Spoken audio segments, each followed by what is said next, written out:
Let's talk. Giles Brown.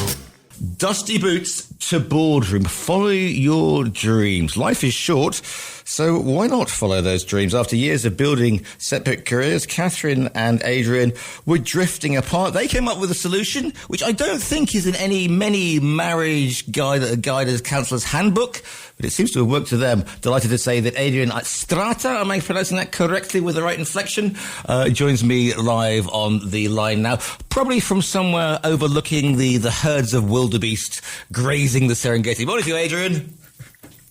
Morning, Giles. Yeah, sadly, I'm in London, and I'm loving the Frank Bruno. But a rainy London. I wish I was in Spain. Have a bit more sunshine. So, dusty boots to boardroom. So, tell me a little bit about your background and what sparked this particular sort of travel, if you like. Well, Catherine, you mentioned my wife. We met as students at university in Sheffield. She was destined to be a doctor, and she then went, after qualifying, she went straight into pharmaceutical research, and I joined the army. So I joined the parachute regiment, and I had 17 wonderful years doing various things, as you can imagine. And I wasn't sure whether to stay or go. This is all about 20 years ago, and I thought, what am I going to do? What am I going to do next? I had an MBA, which is wonderful, but what do you do after a life in the military? And where you've seen a lot of things, you've managed a lot of people and process. What do I do next? I was very lucky. I engineered my final job in the military to work with the South African Ministry of Defence to help them restructure their organisation after Mandela came to power and everything. That was a fantastic job. If all jobs were like that, I'd still be in South Africa. It was great. But we as a couple were drifting apart because I was away so much with my work and her work. As a couple, we weren't connecting really. We were still in love. We still loved each other. But we used to go on holidays, and we had our honeymoon in Africa. And so we had a couple of safaris, and we were sitting on top of a koppie in the middle of the Serengeti in a lovely, luxurious holiday. I can't deny it. It was beautiful. And I said, over a sundown, I said to her one day, I said, wouldn't it be great just to drive from London to Cape Town? Wouldn't that be fantastic? And she said, yes, that'd be great. And it was one of those throwaway comments you chuck out there thinking it'll never happen, it'll never come to pass, and I just parked it. But Catherine heard this and thought, right, we're going to do it. Now, here's the thing, Adrian, because Paras, an awful lot of kinetic energy there. So you're hardly going to sort of sit still and go, I'm going to complete my thimble connection, and maybe do some, and maybe get some garden gnomes. I mean, you lot are a kinetic force, to put it mildly. So you were never going to, you were never going to sit back and start thumbing through, fly fishing for beginners, were you? Oh, you'll be surprised. We're nice, gentle people. What are you on about? I mean, every man's an emperor, right? So what do I do? What do you do as long story really short, after and that's why it's dusty boots to boardroom. What have I done afterwards? And I'm sitting here in a consultancy in London. I've dealt with a lot of change and transformation. I take businesses that are in crisis or are spinning out, changing, not working, and I mould the team and give them change and direction and reassurance and process to help them thrive rather than not. It's not about me, it's about them. It's about enabling people to deliver. And I've done that for 20 years now. And was that out of the book? Does that come out of because of our travel? I think it all comes from my military experience, because I as the officer I'm not going to go over the top and lead everyone. Yes, you lead from the front, but you enable all the people that are around you. And it's about bringing the team together, and it's about creating that cohesion and the yearning to succeed and all that. So you're sitting there thinking, we're going to drive from London to Cape Town. I mean, a lot of people don't never get further than that, or the world is littered with people who think it's a great idea and they get as far as, I don't know, they hit the Sahara and go, oh, blimey, we didn't do much planning here. So presumably, because you're both experienced in this sort of thing, and I would imagine your fine lady has a very analytical mind as well because of her research, you had this log, you had it all logged out, how you were going to do it, what you were going to take, or did you completely go, darling, we're going to put our relationship out there and we're going to set up with a pocket full of dreams and stardust? You're absolutely right. I'm not going to say we had it all taped out. Far from it, to be honest. But as I said, the final job in South Africa was fantastic. So rather than going London to Cape Town, I was in Pretoria, but we went Cape Town to London. Yeah. And there's a ready market out there. But so we got a Land Rover. It had to be Land Rover because I'd thrown them out of planes. I understand their rattles and nuances. It was also British. I mean, come on. So we got a Land Rover, and out there you can kit them out. You can spend any money you like. We were sensible, I think. But before we went anywhere, we did a trial run in the Kalahari. So we got lost over a wonderful Christmas, and we spent it under an acacia tree in the middle of the Kalahari thinking, life can't get any better than this. And then we pushed it a little bit too hard, and we got firmly stuck in the middle of nowhere in a big bog. And that was testing, but we just kicked in. I had some drills, we had a winch, we got ourselves out without any dramas. We turned around and went back where we bravely had come from. But it was all a learning experience. And after that, is this thing on? Are we going to do it? That just threw us in the deep end. So we actually learnt a bit of the craft and process and about ourselves. And it's more about ourselves. This is the resilience piece that I want to get to about between us. Yeah, because I suppose the thing is, if you'd gone straight off there and then decided after about 10 days that actually you really couldn't stand each other, then that would have been a bit of a slog, wouldn't it? But presumably by doing a test run in the Kalahari, you said, okay, we can do this. On technically we're okay, provisionally we're okay, but also, if you like, emotionally, because I suppose you're rediscovering each other, right? Because as you said, your career's taking you away for stretches at a time, and her career's taking you away for stretches at a time. So to be in the I love Landies, but they can be quite claustrophobic at times, rather than a big sort of Land Cruiser which you can fall out the back of. So therefore, you are on top of each other in the nicest possible way. He said, digging himself out of a hole.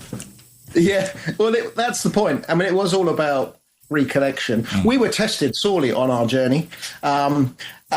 We rolled our first Land Rover and broke Catherine. I'll come back to that. We got held up in the Darfur region at gunpoint, which I can talk about. Yeah.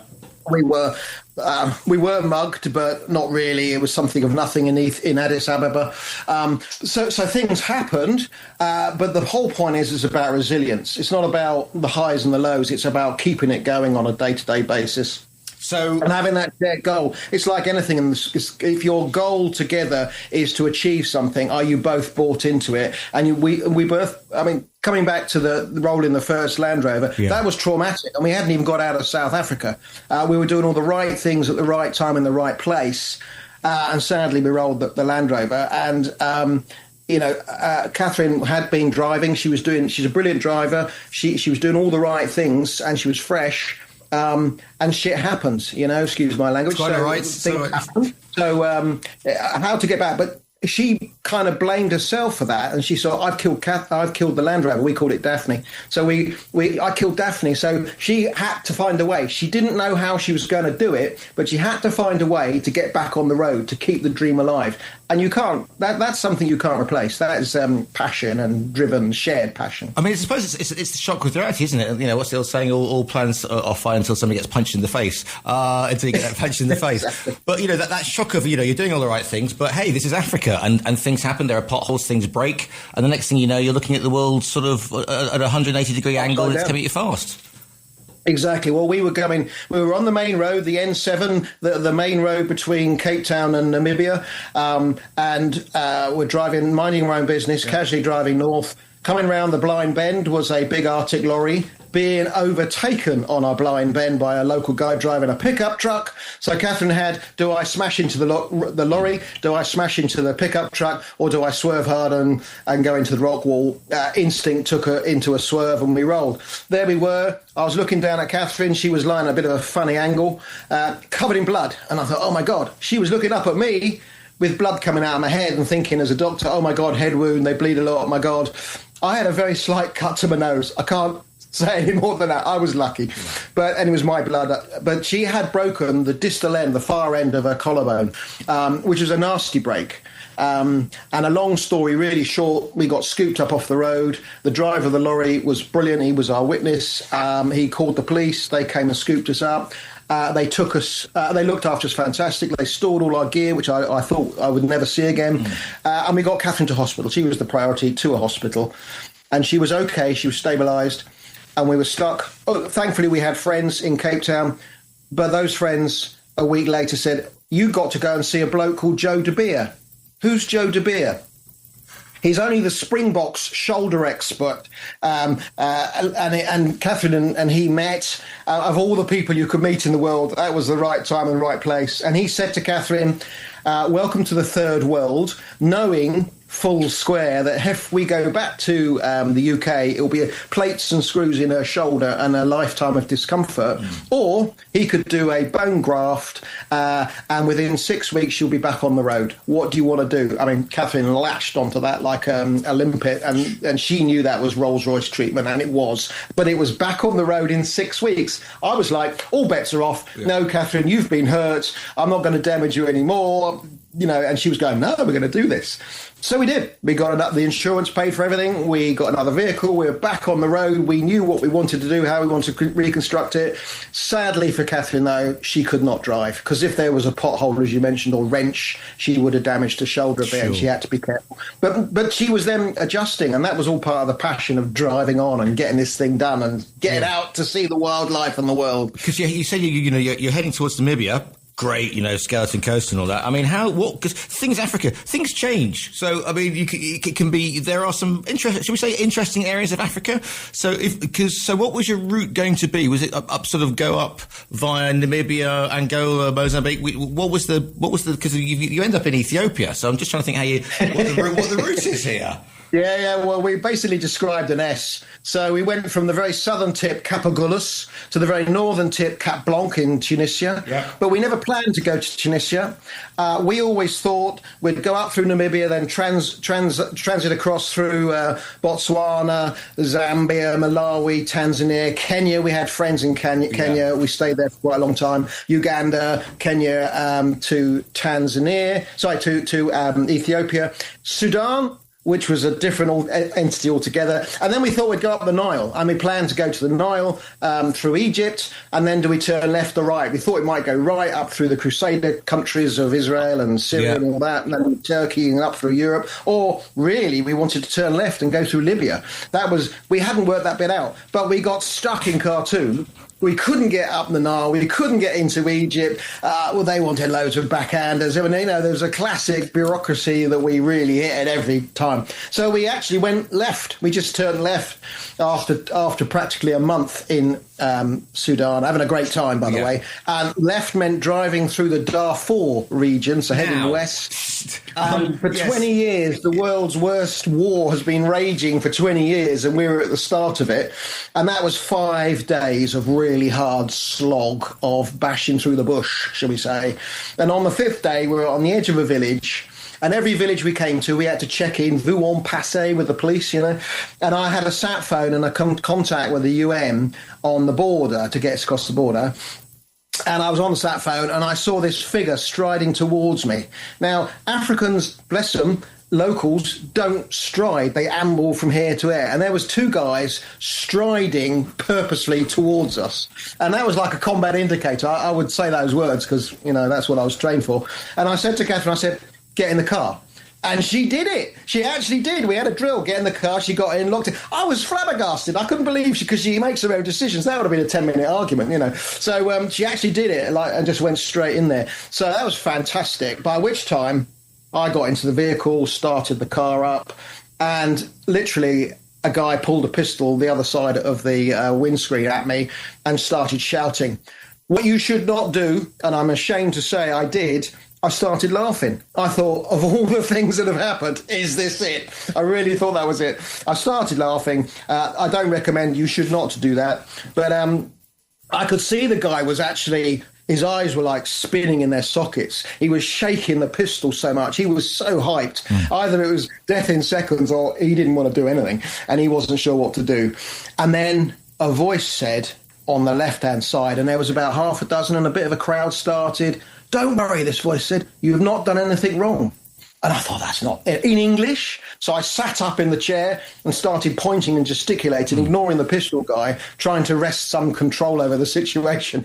I eventually, long story short, got the guy to the window and he says, he wants to take you to the police station. He wants to get in your vehicle and search it.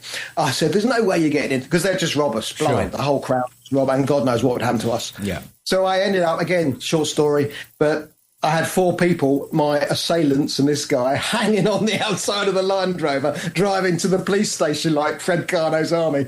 And there's no way in a Land Rover you're going to shake them off. You're not James Bond, you know. Yeah. Anyway, we got to the police station. There's lots of shouting, this, that, and the other nonsense. Eventually, I smashed this person in the elbow and said, say something. You said no problem. He said something which I had no idea what he said. It's like someone pricking a balloon. Everyone was very polite. We grabbed our passports and legged it. I'm not proud of that. We got the hell out of Dodge and didn't ask any questions. We were alive to tell the tale. That was... Yeah, and you end up in, and she does it. But you mean obviously with Africa, you're going to meet some characters along the way. We've got there's mentions of Hollywood stars. Now, you know, what have you done? Have you picked up a George Clooney in Darfur? What's all that about? Oh, we met all sorts of people. When I was out there with 2 Para, years earlier, we met Stephanie Powers and William Holden, because they're investing massive amount in low, and that's what with the proceeds of the book are going to both to the Parachute Regiment charity, support our paras, and to the Rhino UK. I'm supporting money there because of that meeting. That was fantastic. Wonderfully, if anyone remembers the World War II history in my regiment of Arnhem, there was a famous guy called Digby Tatum Water who was there with his umbrella on the bridge. We met him. He was a thoroughly interesting, wonderful curmudgeon, beautiful guy, absolutely beautiful. When we were doing our passage, we went to Leeward Downs and met the Craig family. They were fantastic during our journey. And obviously they've got royal connections. And through them, we were introduced to a lady called Cookie Goulman, that you may have known that a Hollywood film was made about her life with Kim Basinger playing her role. She was fantastic and wanted to offer us a job to manage her estate. That was fantastic, but she wanted to do it for nothing. Maybe not. You might have to pay us some money. But one of the really interesting characters we did meet was a guy called Simon Mann. We met him in Cape Town. And if anyone's watching and remembers there, and sadly he's passed now, but he was a guardsman, an ex-SS guy, and he was behind Sandline, and he was the guy who had the big Wonga deal that went south, and they all spent time in jail. Yeah. That was after I met him in South Africa. And in Cape Town, when we had our first accident, he actually lent us his wonderful Range Rover. I would have that was a wonderful vehicle. And he said, well, look, don't get another vehicle, take this vehicle back to London for me. And that was such a big gesture. I'd have loved to do that. But he's a bit of a character. Yeah, kind of a character, yes, I think so. Yeah, that's amazing character. Big heart, but I'd have probably got to the customs at Dover and found there's sort of God knows how much jewels or welded into the frame or so. I didn't know. So it was a too big a This your Range Rover, sir, etc. Yeah, exactly. Oh no, he's got it from Simon Mann. Declare, sir. Yeah, what could possibly go wrong? It was wonderful, but I mean, yeah, it was great. Thankfully, he did not offer me a job because that might have ended well. We might not be having this conversation. We thought we'd know nobody in Africa, and we ended up bumping into all sorts. The prime and the beautiful people we met were the locals. Yeah, they're just lovely people, just trying to get by, and we met all sorts, the high and the low, and actually it was the locals that were actually stunning. Because you're going back to the first situation you have. It's the lorry driver. It's people are intrinsically good. I know we talk about people with sunglasses pointing weapons at you, but people are intrinsically good, and this is perhaps what if this was an American movie, this is what you find out about yourself and your journey, and it's also obviously what you find about each other. Yourself and your lovely partner. So therefore, people aren't 100% in them. Yeah. 100%. You meet all sorts. By and large, people were wonderful. I spoke about potentially being mugged outside the presidential palace in Addis Ababa. Essentially, we were walking. We had been walking in the town around the city, and we were walking back to the hotel. And there was 2 Rastafarian fellas walking in front of me. I have to say, the old hackles are up in the back of my neck. I thought, just hang back and don't get too close to these guys. And then someone came up from behind me and shoved a newspaper around my front. And at the time, I felt a hand go into my pocket, and I thought, it's not right. So I swung my leg round and tried to slam my arm down onto the hand. Thankfully, he didn't knife me or anything, because that would have been a completely different nightmare.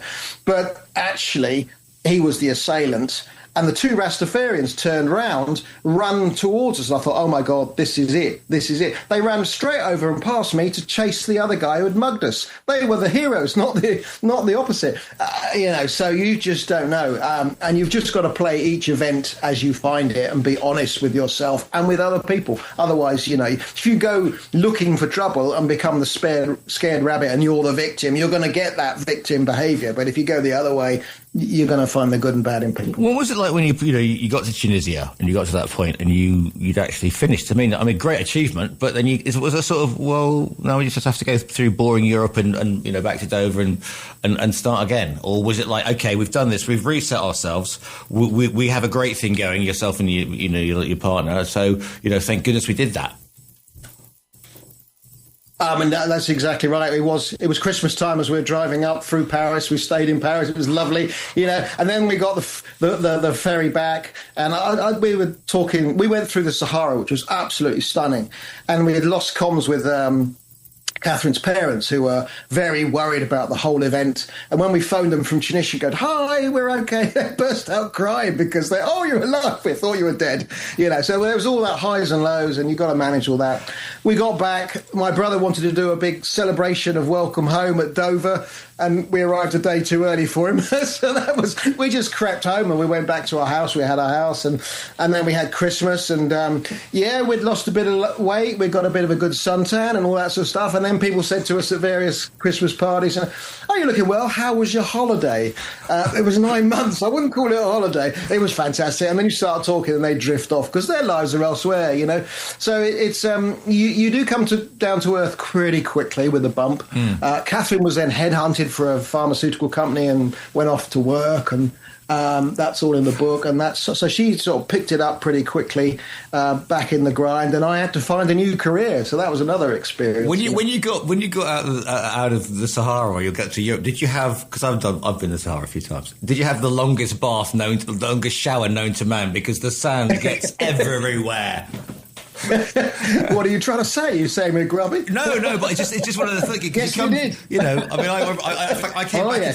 I came direct from the Sahara to this studio, right, and literally dropped about sort of half a kilo of finest Moroccan sand and they were like, get that out of the way. We were really lucky getting into crossing the Sahara. We went through Algeria, so up from Niger, Agadez, and years later, I was back in my village doing the remembrance service, and there's a guy, Dr. Christopher Everett, and he's all in the book. He has, with a bunch of other medics, in 1958, drove from London to the Congo and back, and they were 2 vehicles, 5 mates, and they drove down the same route through Algeria that we drove up. It took them 2 weeks. It took us less than a week. So there's a difference in technology and everything else. But their experiences were pretty much the same as ours. And what a wonderful, wonderful. We were so lucky. We were one of the first Westerners to get back into Algeria once it reopened. So, time, place and everything else. We had no plan to go that way. And as you say, the Sahara is an awesome experience, and as you say, you've been there, yes, we had a big long bath when we got to the other end, but half a dozen we had to. It was great, but it was The book, what inspired you to write this and put this all down? Were you keeping a journal as you went, or was Catherine keeping a journal because you were too busy keeping your eyes on the road or whatever? We both kept a daily diary. Mine was more full than hers. Hers sort of stopped. We also had a new digital camera. So we had a library of photographs. I was working in aviation for many years, and then doing a lot of stuff in aviation. We'd lived in the States. I've been in the Middle East. I was in London working in aviation when COVID hit. I wasn't working in aviation when COVID hit. I mean, everything ground to a halt. And I sat there scratching my head. You mentioned being a person of action. What did I do? I started writing the book. So I wrote the book in lockdown. And literally blasted it out. And then I massaged it for a couple of years and then thought, well, what am I going to do with this? And eventually I brought it to market. And it's been really nice. The reflective time, looking back, I think if I'd have written it literally when we got back, it'd have been a completely different book. That time in between, that reflection, and the opportunity to say that happened to Dr. Christopher Everett, this happened to us, and now this is what's happening today. So there's a bit of a historical view, there's a bit of military perspective of what happened to us and people we met, a bit of a how-to. So if you want to emulate it, read the book and then don't do it. Yeah, I mean, because sometimes it's follow your dream. I mean, do you think an awful lot of people get put off? I mean, I'm not saying right, drop everything, get into your Daisy or whatever, and head south, young man, because there are some interesting people, to put it mildly, out there. But do you think people are a little, I don't want to do that, they don't step outside the ordinary, and life is for living, and that's what we should be doing? 100%. And that's the whole point of the book, follow your dreams. It doesn't matter if your dream wants to go from London to Southend, or no offence to Southend or London. That can be quite wild, to be honest with you, Adrian. Let's face it. Push yourself outside that comfort zone. Go for it. And it doesn't matter how big or small your dream is. People drive around the world. They fly around the world in all sorts of things. A lady called Helen Lloyd, who gets a mention in the book, she cycled from London on a push bike from there's that hardest geezer in town, I forget his name. He ran up the west coast of from Cape Town to Cap Blanc. So people do all sorts of nutty things. Hey, who are we to say that's right or wrong? Whatever your dream is, go and follow it. As long as it's not immoral, illegal, or fattening, I think we can say it. The book is called Dusty Boots to Boardroom. Follow your dreams. It's by the force of nature, I think we'll agree, listeners. That is Adrian Stratta. And if you want to order the book, and I advise you do, then all you got to do is click on the book, which is on our virtual bookstore. Adrian, if people want to find more information about you and say very complimentary things to you on the social medias, do you have a website? Can people find you on? Do you TikTok? How can people find you online? We do a lot. Yeah, we do a lot. Just follow Dusty Boots to Boardroom. That's a website. There's all the sort of social medias or whatever. And the book is available hardback, softback, or Kindle on Amazon. And your bookstore. And our bookstore. There you go. Stay on message, Adrian. Go to our bookstore. It's the much easier way to do it, and it'll be finding its way to you. Adrian, listen, it's been an absolute blast to speak to you. Congratulations on the feat. Congratulations on making it back, back in relatively one piece. The book is called Dusty Boots to Boardroom. Follow your dreams. It's by Adrian Stratta. You can order it on the virtual bookstore. Adrian, thank you so much for your time today. Happy travelling, everyone. Get out there. Go follow your dreams.